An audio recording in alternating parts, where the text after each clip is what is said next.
오늘 말씀 제목 한번 따라하겠습니다. 신령한 사람. 옆에 사람하고 한번 인사하되 신령한 사람이 되시기 바랍니다. 한 번 더 하되 신령한 사람이 되시기 바랍니다. 고린도전서 3장 1절 형제들아 내가 신령한 자들을 대한과 같이 너에게 말할 수 없어서 육신에 속한 자 곧 그리스도 안에서 어린아이들을 대한과 같이 하노라. 바울이 고린도 교회에 편지를 쓰면서 내가 너희를 신령한 자들을 대한과 같이 대할 수만 있다 그러면 얼마나 좋을까라고 이야기한 말씀입니다. 우리는 신앙의 목표가 있으셔야 됩니다. 그래야 우리의 신앙이 계속해서 그 성장이 일어나게 됩니다. 물론 우리가 교회를 왔다 갔다만 이렇게 해도 신앙은 이렇게 성장하고 조금씩 변화가 일어나기는 합니다. 그러나 우리가 이렇게 신앙생활을 하다 보면 마귀가 슬쩍 건드려도 넘어지게 된다는 겁니다. 그러므로 우리는 신앙의 기본을 든든히 하고 영적인 무장을 잘 되어져 있어야 됩니다. 예수님의 수제자 베드로가 왜 넘어졌으며 또 아브라함이 하나님의 약속을 기다리다가 왜 실수를 했으며 사울왕은 사무엘 선지자가 말한 대로 7일을 기다렸는데 왜 불순종했으며 가룟 유다는 왜 마귀에게 속아가지고 예수님을 은삼신냥에 팔았습니까? 한번 여러분 가룟 유다한테 물어보세요. 왜 그랬냐고. 왜 은삼신냥에 예수님을 팔았냐고. 가룟 유다가 이렇게 대답할 수 있습니다. 나는 예수님이 능력이 많으셔서 뭐 이런 정도 문제야 뭐 능히 해결하실 줄 알았는데 아니 그렇게 무기력하게 죽으실 줄은 몰랐지. 창세기 17장 1절입니다. 아브라함이 99세 때 여호와께서 아브라함에게 나타나 그에게 이르시되 나는 전능한 하나님이라 너는 내 앞에서 행하여 완전하라. 아브라함이 아들을 준다고 하는 약속을 기다리다가 실패한 후 13년 만에 하나님께 나타나셔서 하셨던 말씀입니다. 무슨 뜻입니까? 다시는 실수하지 말라고 하는 말씀입니다. 그러므로 오늘 말씀은 바울이 고린도 교인들을 이렇게 볼 때 신령한 사람이 되지 못하고 육신에 속한 사람으로 사는 것을 이렇게 보면서 안타깝게 생각하고 주셨던 말씀입니다. 그런데 정작 고린도 교인들은 자신들에 대해서 어떻게 생각을 하고 있었을까? 아마도 어쩌면 바울이 생각한 것과 정반대로 자신들은 육신에 속한 사람이라 생각하지 아니하고 신령한 사람이라고 생각할 수도 있습니다. 예수님 당시 바리새인들과 서기관들을 보세요. 이들은 육신에 속한 사람들이었는데 그러나 바리새인과 서기관들은 생각하기를 자신들은 신령하다 이렇게 생각하면서 살았을 겁니다. 이거는 고린도 교인도 마찬가지입니다. 고린도 교인들은 신령한 것을 가지고 있는 사람들이었으나 신령한 사람 가지고 있었기 때문에 신령한 사람이라고 생각을 했을 겁니다. 그러나 고린도 교인들은 바울이 지적한 대로 육신에 속한 사람들이었다라는 겁니다. 우리가 신령한 것을 가지고 있으면 혹은 신령한 것을 사용하면 신령한 사람이라고 생각을 이렇게 하는 사람들이 있습니다. 그러나 우리가 고린도 교회 교인들처럼 신령한 것을 가지고 있거나 혹은 신령한 것을 쓴다고 해서 신령한 사람이 아닌 겁니다. 만약에 바울이 신령한 것을 가지고 있거나 신령한 것을 쓰는 사람을 신령한 사람이라고 생각했으면 고린도 교인들은 신령한 사람들이라고 얘기했어야 됩니다. 그런데 고린도 교인들은 여러분들이 잘 아는 대로 신령한 것을 갖고 있고 신령한 것을 쓸 줄 아는 사람들인데 사도 바울은 신령하다고 얘기하지 않고 육신에 속한 사람이라고 이야기하고 있습니다. 그러므로 이 시간 우리는 신령한 사람과 육신에 속한 사람의 차이를 좀 구별하고 또한 우리는 신령한 사람이 되면 어떤 변화가 우리에게 일어나는지를 생각하면서 은혜를 이렇게 나누려고 합니다. 첫 번째는 감동이 있는 사람입니다. 따라서 감동이 있는 사람. 여러분이 신령한 사람이 됐다 그러면 이 감동이 있는 사람이어야 됩니다. 그러니까 이 감동을 받을 줄 모르면 신령한 사람이 아닌 겁니다. 이 땅에는 육에 속한 사람, 육신에 속한 사람, 신령한 사람 이렇게 세 종류의 사람이 있는데 우리는 육에 속한 사람이나 혹은 육신에 속한 사람이 아니라 신령한 사람이 되어야 된다는 겁니다. 첫 번째 육에 속한 사람은 불신자를 가리키는 말입니다. 육에 속한 사람은 하나님의 생명도 없고 또 하나님을 알지도 못하고 하나님을 만난 적도 없는 사람입니다. 그러므로 육에 속한 사람은 나는 아무것도 안 믿어. 나는 아무것도 안 믿고 살아. 이런 이야기를 아주 입버릇처럼 이렇게 하면서 사는데, 그러나 우리가 이 시간 알아야 될 거는 이 땅에 사는 사람들 가운데 아무것도 안 믿고 사는 사람은 한 사람도 없다는 겁니다. 우리는 하나님을 섬기든지 아니면 마귀를 섬기든지 둘 중에 하나를 섬기면서 살도록 되어져 있습니다. 성경에 보면 하나님을 믿는다고 하면서 마귀에게 속아가지고 마귀를 섬기고 마귀를 이렇게 믿고 살았던 사람들이 나옵니다. 하나님이 이스라엘 백성들을 애굽에서 이렇게 건져내서 시내산에 도착했는데 거기서 제일 먼저 한 일이 뭐냐면 금송아지 우상 만드는 일이었습니다. 그리고 이 금송아지가 우리를 애굽에서 인도한 신이다 그러며 기뻐하고 춤추며 뛰어놀았다는 겁니다. 모세가 산에 올라가다 하나님 만나고 십계명이 담긴 돌판 갖고 내려오다 그냥 깨뜨려 버리고 그 금송아지 우상도 깨뜨려 버렸습니다. 그러면 이스라엘 백성들 사이에 영원히 그 금송아지가 사라졌죠? 그러면 얼마나 좋겠어요. 이 금송아지 우상이 그 솔로몬 이후에 다윗 왕국이 이제 분열할 때 그 여로보암이라고 하는 사람을 왕으로 추대하고 북이스라엘이 세워지게 되는데 이 북이스라엘 때 이 여로보암이 북쪽에는 단 남쪽의 베델에다가 금송아지 우상을 만들어 놓고 이스라엘 백성들에게는 섬기겠다는 겁니다. 모세가 없댔던 금송아지가 또다시 나타난 겁니다. 그리고 이 북이스라엘 사람들이 금송아지 우상을 아수르에 멸망당할 때까지 계속해서 섬기다가 결국은 망했다는 겁니다. 하나님을 섬긴 게 아닙니다. 우상을 숭배하고 마귀를 섬기다가 망했다 그런 얘기입니다. 이처럼 어떤 사람은 하나님을 섬긴다고 하면서 마귀에게 속아가지고 우상을 만들고 우상을 섬기며 사는 사람들이 있습니다.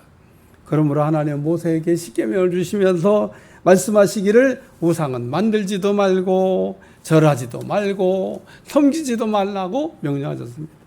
두 번째는 육신에 속한 사람입니다. 하나님의 생명도 있고 또 하나님도 알고 하나님을 만난 사람입니다. 그러나 아직 신령한 사람이 되지 못했기 때문에 말하는 게 어린아이 같고 또 깨닫는 게 어린아이 같고 생각하는 게 어린아이 같은 사람입니다. 바울이 지금 고린도 교회에게 너희는 육신에 속한 자 어린아이와 같다고 얘기한 그 말씀입니다. 한마디로 육신에 속한 사람은 예수님 믿기는 믿는데 아직 덜 성장한 사람, 미성숙한 그리스도인을 가리키는 말입니다. 그러나 우리는 육신에 속한 사람에 머물러 있지 아니하고 속히 신령한 사람이 되어야 되는데 여전히 육신에 속한 자리에 머물러 있는 사람이 있습니다. 히브리서 5장 11절 12절 멜기세덱에 관하여 우리가 할 말이 많으나 너희가 듣는 것이 두나무로 설명하기가 어려운지 때가 오래되었으므로 너희가 마땅히 선생이 되었을 터인데 너희가 다시 하나님의 말씀의 초보에 대하여 누구의 가르침을 받아야 할 처지 단단한 음식을 못 먹고 젖이나 먹어야 할 자가 되었도다. 왜 우리가 신령한 사람이 되지 못하고 육신에 속한 자가 되어 젖 먹는 걸 좋아하고 단단한 식물을 먹지 못하는 겁니까? 이 육신에 속한 자가 되면요 조금 단단한 음식을 먹이잖아요. 조금 먹기 어려운 말씀을 전하잖아요. 그러면은 막 뛰쳐나갑니다. 막. 예? 얼마나 이게 막 완강하게 하나님의 말씀에 대해 거부를 하는지 모릅니다. 이거에 대한 중요한 몇 가지 이유가 있는데, 첫째는 성령을 받지 못했거나, 둘째 성령을 무시하거나, 셋째 성령의 감동이 없기 때문에 그렇습니다. 우리가 육신에 속한 자에 벗어나 가지고 신령한 사람이 되가요는 성령의 감동이 와야 된다는 겁니다. 여러분 성령의 감동을 이렇게 받아보셨어요? 성령의 감동이 날마다 오고 있습니까? 그래야 신령한 사람이 된다. 사도행전 1장에 예수님은 부활하신 후 40일 동안 하나님 나라 일을 가르치시고, 그리고 그 제자들이 보는 가운데서 부활 승천하셨는데, 요 부활 승천하시기 전에 주셨던 말씀이 있습니다. 사도행전 1장 4절에 5절, 사도와 함께 모이사 그들에게 분부하여 이르시되 예루살렘을 떠나지 말고 내게 들은 바 아버지의 약속하신 것을 기다리라. 요한은 물로 세례를 베풀었으나 너희는 몇 날이 못되어 성령으로 세례를 받으리라. 무슨 뜻입니까? 우리가 믿을 때 성령을 받아야 된다는 거예요. 우리가 믿을 때 예수님 다 믿고 있는데 반드시 성령을 받아야 된다는 겁니다. 사도행전 19장에 보면 바울이 에베소 교회에 갔을 때 이런 질문을 던집니다. 따라서 너희가 믿을 때 성령을 받았느냐? 그러니까 에베소 교인들이 대답하기를 성령이 있음을 듣지도 못했습니다. 이러고 얘기합니다. 우리가 신령한 사람이 되기 위해서는 매 순간 성령의 감동이 와야 된다는 겁니다. 바울이 말하는 고린도 교회 육신에 속한 사람들은 불신자는 아니지만 그렇다고 예수님의 말씀이 내 삶에 살아 역사하는 신령한 그리스도인은 아니라는 겁니다. 예수님의 제자들은 예수님을 따라다니면서 3년 반 동안이나 보고 배웠습니다. 그러면 신령한 사람이 되었어야 되잖아요. 신령한 사람은 아직 안 됐습니다. 그래서 예수님이 십자가를 지시고 죽을 거를 얘기하시니까 제자들이 두려움에 빠지고 근심 걱정을 합니다. 그리고 예수님이 진짜 십자가 지시고 죽으니까 어떤 제자들은 뿔뿔이 흩어지고 또 나머지 제자들은 문 닫고 들어가가지고 무서워서 문도 멀지 못하고 덜덜덜 떨고 있습니다. 그러면 이 사람들이 불신자냐? 예수님 안 믿는 사람들이냐? 아닙니다. 예수님의 제자인 거 확실하고요. 또 예수님이 어떤 분인지도 알고 있는 사람들입니다. 그러나 아직 성령의 감동을 통하여 예수님이 어떤 분인지에 대해 깨달아 안 것이 아니기 때문에 신령한 사람이 못된 겁니다.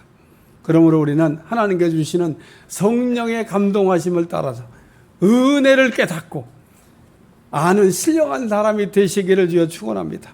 고린도서 2장 12절 우리가 세상의 영을 받지 아니하고 오직 하나님으로부터 온 영을 받았으니 이는 우리로 하여금 하나님께서 우리에게 은혜로 주신 것들을 알게 하려 하심이라.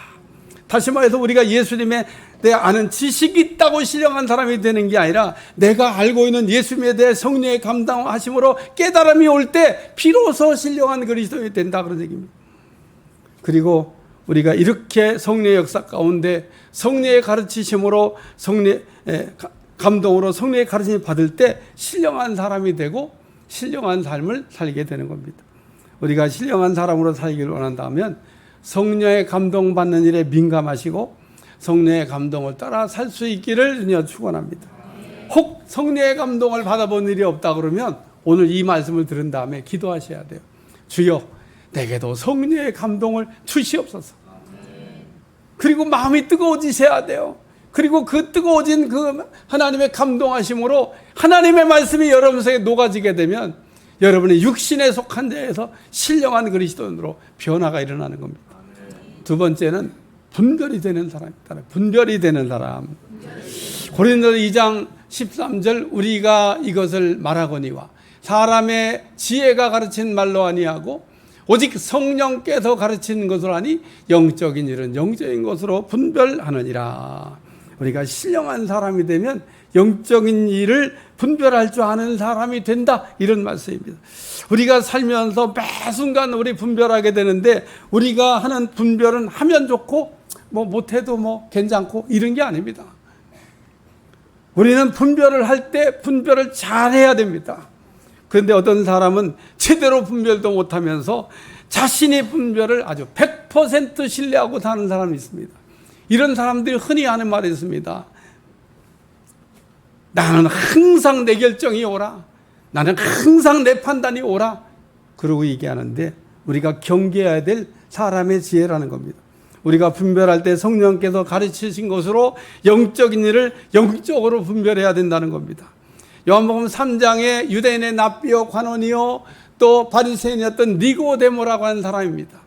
유대인들 사회에서 이 납비라고 하는 직함 하나만 가지고 있어도 대단한 사람입니다. 존경받고 살 수 있습니다. 아무나 납비가 되는 게 아니에요.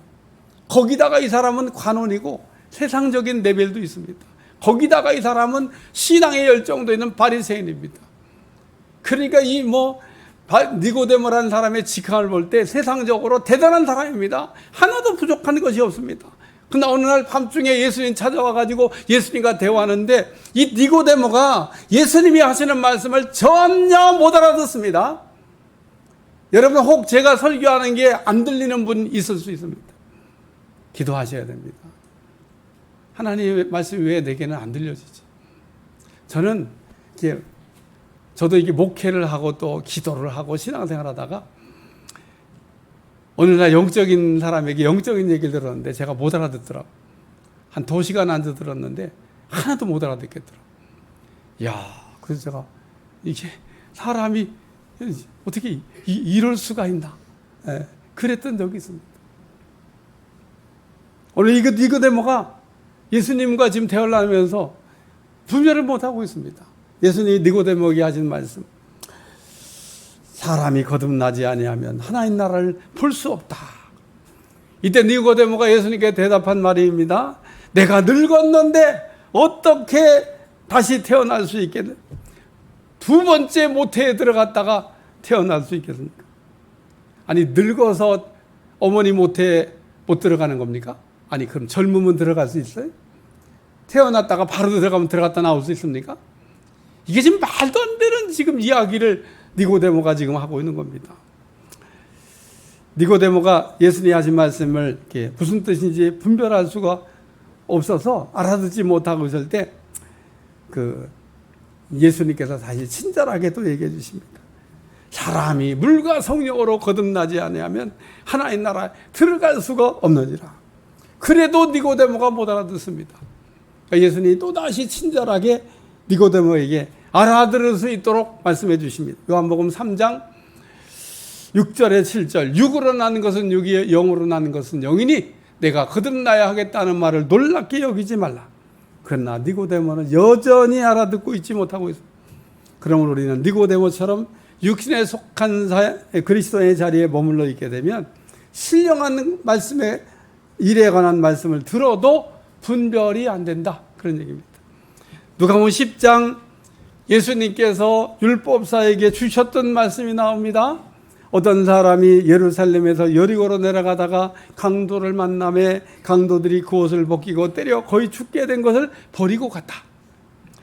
이때 마침 한 제사장이 그 길로 내려가다가 그를 보고 피하여 갔고, 또 이같이 한 레위인도 그곳에 이르러 그를 보고 피하여 지나가고, 어떤 사마리아 사람은 여행 중에 그를 보고 불쌍히 여겨 가까이 가서 기름과 포도주를 그 상체에 붓고 자기 나귀에 태워 주막에 데리고 가서 돌봐주었고, 이튿날 주막 주인에게 데나리온 2를 주며 이 사람을 돌봐주라. 비용이 더 들면 돌아와서 갚아주겠다고 갔다. 누가 강도 만난 자의 이웃이 되겠냐? 이러고 물어봤습니다. 그러니까 이 율법사가 그야 자비를 베푼 사람이죠. 사마리아 사람이라고도 얘기 안 해. 그야 자비를 베푼 사람이에요. 그러니까 예수님이 이 율법사한테 이렇게 얘기합니다. 가서 너도 이와 같이 하라. 한번 따라해. 가서 너도 이와 같이 하라. 제가 한번 물어보겠습니다. 제가 조금 전에 강도 만난 이웃 얘기를 했어요. 예? 그냥 성경에 나온 그냥 아주 예수님이 얘기한 재미난 얘기를 그냥 하나 한 것 같죠. 하나님이 오늘 여러분에게 지금 이 얘기를 하면서 하시는 말씀이 뭐냐면, 따라하세요. 가서 너도 이와 같이 하라는 겁니다. 여러분이 이 말씀을 들으면서 말씀이 제대로 들렸으면 가서 너도 이와 같이 하라는 말씀이 가슴에 와서 쿵 부딪히셔야 되는 거예요. 강도 만난 사람을 여러분이 만났을 때 가서 너도 이와 같이 하라는 말씀이 쿵 하고 와서 부딪혀야 되는 겁니다. 제사장이나 레위인처럼 그냥 보고도 부정해질까 봐 자기 직무를 감당해야 되기 때문에 핑계도 많아요. 자, 그럼 또 하나 물어보겠습니다. 이때 율법사가 그러면 예수님이 하시는 말씀을 알아들었을까? 육신에 속한 율법사가, 신령한 사람도 되지 못한 율법사가 이 말씀을 알아들었을 리가 없습니다. 만약에 들었다 그러면 은혜요? 들었다 그러면 변화됐겠죠. 오늘 우리가 신령한 하나님의 말씀을 듣는다고 다 들려지는 게 아닙니다. 우리가 그러므로 대화를 나눌 때 성령이 역사하셔야 되고 신령한 말씀을 듣고 무슨 말씀인지 알아들을 수 있는 분별이 될 수 있게 주여 축원합니다. 우리가 말씀을 듣는다고 전부 들리는 게 아닙니다. 우리가 육신에 속해 있을 때는 들어도 무슨 말씀인지 알 수가 없다. 그런 얘기입니다. 고린도 교회 문제가 무엇입니까? 고린도 교회는 신령한 것은 있었으나 육신에 속한 사람들이었기 때문에 신령한 말씀을 들어도 분별할 수가 없었다. 그런 얘기입니다. 그러므로 우리는 고린도 교회인들처럼 신령한 것을 가지고 있다고 신령한 사람이 된 것처럼 생각하지 말고 성령께서 가르쳐 주시는 신령한 말씀과 신령한 일대로 분별할 수 있는 진짜 신령한 사람 되시기를 주님 축원합니다. 세 번째 말씀은 다 성품이 변한 사람. 고린도 2장 15절 16절 신령한 자는 모든 것을 판단하나 자기는 아무에게도 판단을 받지 아니하느니라. 누가 주의 마음을 알아서 주를 가르치겠느냐. 그러나 우리가 그리스도의 마음을 가졌느니라. 바울은 말하기를 우리가 신령한 사람이 되면 모든 것을 판단할 수 있지만은 그러나 판단은 받지 않는다고 말씀했습니다.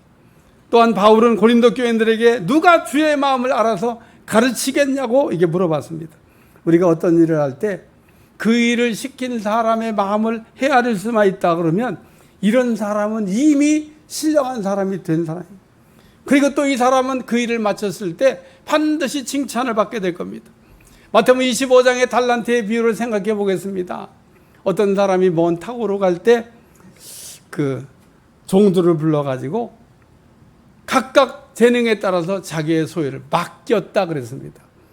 이 주인이 자기의 소유를 나눠줬다 그러면은 뭐 돌아가서 결산도 할 게 없겠습니다만은 주인이 맡겨놓고 그것도 재능에 따라서 각기 다르게. 사람마다 능력이 다르잖아요. 사람의 능력이 다 똑같지 않습니다. 어떤 사람은 5달란트를 받을 만한 능력이 있고 어떤 사람은 2달란트 받을 능력이 있고 어떤 사람은 1달란트 받을 능력이 있는 거예요. 근데 이 주인이 종들에게 각기 재능에 따라서 달란트를 맡겨두신 거는 이유가 있습니다. 그 달란트를 가지고 이제 증식시켜보라고. 그 달란트를 좀 더 많게 만들어 보라고 맡겨놓고 갔겠죠. 그래서 얼마나 많이 남겼는지 돌아와서 보고 싶었던 겁니다. 근데 이 1달란트 받았던 종은 땅속에 묻어뒀다가 가져왔다 그랬어요. 이 1달란트 받은 종의 문제가 뭐냐면 1달란트를 관리할 만한 능력이 있었다는 겁니다. 그런데도 불구하고 땅에 묻었다. 오늘 우리는 1달란트 받았던 종처럼 육신에 속한 사람은 이렇게 우리 주님의 마음이 없고 주님의 마음을 헤아릴 줄 모르는 겁니다. 우리는 고린도 교인처럼 육신에 속한 사람이 아니라 신령한 사람이 되어야 되는데 신령한 사람이라고 하는 것은 그러므로 예수님의 마음을 가지고 있는 사람, 이 땅에서 예수님처럼 사는 사람, 이 사람이 바로 신령한 사람이라는 거예요. 오늘도 여러분이 주님의 마음을 가지시고 주님의 마음으로 이 땅을 살아가는 여러분들이 되시기를 주여 축원합니다. 요한복음 8장에 보면 천장에서 가늠하다 붙잡혀온 여자가 있습니다. 요한복음 8장 5절 말씀, 모세는 율법에 이러한 여자를 돌로 치라 명하였거니와 선생은 어떻게 말하겠나이까. 이 사람들은 현장에서 가늠한 붙잡힌 여자를 어떻게 해야 될지를 몰라서 지금 묻고 있는 게 아닙니다. 모세의 율법을 얘기하잖아요. 모세의 율법에는 돌로 쳐서 죽이라고 되어 있는데 선생님은 어떻게 하실 겁니까? 라고 어떻게 하실 겁니까? 빨리 대답해 보세요. 그리고 막 채근하에서 묻습니다. 예수님이 땅에다가 글씨를 쓰다가 이렇게 대답하셨어요. 너희 중에 죄 없는 자가 먼저 이 여자에게 돌을 던져라. 예수님께서 하신 말씀은 현장에서 가늠한 여자나 너희나 똑같이 다 죄인인데 누가 누구에게 돌을 던지냐고 지금 얘기하는 겁니다. 우리는 들킨 것만 죄라고 생각하고 들키지 않은 것은 죄가 아니라고 생각합니다. 그래서 죄를 얘기할 때도 일단 부정하고 보는 거예요. 예? 끝까지 발뺌하고 보고 아니라고 그래 보고 그러다가 뭐 들키면 그냥 할 수 없고. 오늘 우리는 현장에서 가늠한 여자나 그리고 돌을 던지려고 유대인이나 또 오늘 여기 자리에 있는 우리나 다 하나님 앞에서는 의인은 없고 죄인이라고 하는 사실입니다. 예수님이 이 현장에서 지금 가늠하다 붙잡혀갖고 돌 맞아 죽을 것 같은 사람에게 어떻게 하셨냐? 예수님은 돌을 던지라고 말씀하셨잖아요. 모세의 율법대로 정죄를 하시고 그 다음에 복음으로 용서해 주셨다는 겁니다. 예수님 보니까 너를 정죄한 사람이 어딨냐 이렇게 물어봤어요. 그랬더니 아무도 없다 그러니까 그럼 나도 너를 정죄하지 않는다 그러고 예수님 용서했습니다. 오늘 우리가 신령한 사람이 되어서 예수님처럼 생각하고 예수님처럼 느끼고 예수님처럼 행동하는 사람 되시기를 주여 축원합니다. 우리가 사는 날 동안 그러므로 해야 될 일은 예수님을 본받고 예수님처럼 사는 겁니다. 복음서에 나온 예수님에 관한 이야기를 하나 더 하겠습니다. 예수님은 안식일 날도 병자 고치신 일을 계속하셨습니다. 유대인은 예수님께서 안식일 날 병자 고치는 것을 보고 안식일을 어긴다고 생각을 했습니다. 예수님이 죄 짓는다고 자꾸 생각을 했습니다. 그래서 예수님이 안식일 날 병자 고치는 것을 비난했는데 그러면 예수님이 안식일을 어기고 죄를 진 거냐 한 겁니다. 아닙니다. 유대인들이 안식일 이 율법을 잘못 해석하고 잘못 적용한 거다 그런 얘기입니다. 예수님은 율법을 어긴 적이 없습니다. 예수님이 안식일 날 병자를 고치시면서 하셨던 말씀이 있습니다. 너희는 안식일 날이라 할지라도 양이 구덩이에 빠지면 건져내거늘 내가 이 안식일 날이라고 오랜 시간 동안 병으로 고생한 사람을 고치는 일을 왜 비난하냐고 얘기하셨습니다. 그럼 우리는 어떤 일을 생각할 때 예수님을 마음에 가진 신령한 사람이 되어서 모든 것을 판단하나 자기는 아무것도 판단받지 않는 사람 되시기를 주여 축원합니다. 고린도전서 2장 16절 누가 주의 마음을 알아서 주를 가르치겠느냐 그러나 우리가 그리스도의 마음을 가졌느니라. 어떤 사람이 신령한 사람이냐? 그리스도의 마음을 가지고 있는 사람이 신령한 사람이라고 말씀하고 있습니다. 그러므로 예수님의 이 마음을 소유한 신령한 그리스도인 되라는 말씀과 동시에 신령한 말씀을 나눌 수 있는 사람 되시기를 주여 축원합니다. 결론입니다. 신령한 사람은 성령의 감동으로 하나님이 내게 주신 은혜를 깨닫는 사람이고 신령한 사람은 성령의 감동하심으로 가운데 분별할 수 있는 사람이고 신령한 사람은 예수님의 마음을 소유한 사람이기 때문에 판단도 잘하고 아무 판단도 받지 않는다. 신령한 사람이 꼭 되시기를 주님 축원합니다. 기도하겠습니다. 오늘 바울이 육신에 속한 그리스도이던 고린도 교인들을 보고 안타깝게 생각하면서 신령한 그리스도인이라는 말씀을 주셨는데 오늘도 우리가 변화되어 성령의 감동을 받을 줄 아는 신령한 그리스도인 또 하나님의 말씀을 분별할 수 있는 신령한 그리스도인 주님의 마음을 소유한 신령한 그리스도인이 될 수 있도록 축복해 주옵소서. 예수님의 이름으로 기도합니다. 아멘.